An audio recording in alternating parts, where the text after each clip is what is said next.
زن با 5 تا مرد همزمان قرار ازدواج گذاشته و گفته هر کدوم که سنگین ترین طلا رو برام بخره باهاش ازدواج میکنم.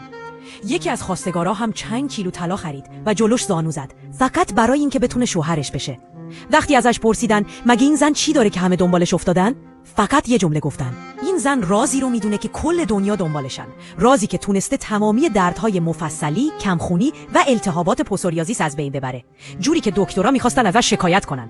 ابتدا حدود 100 گرم بادام بردارید، آن را آسیاب یا خرد کنید و درون یک شیشه بریزید.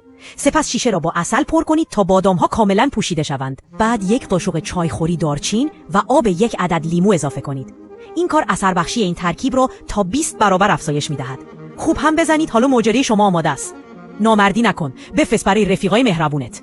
و اگه درگیر پیسی و پوسوریازیس هستی، فقط تا آخر امشب وقت داری که در راستای درمان اقدام کنی.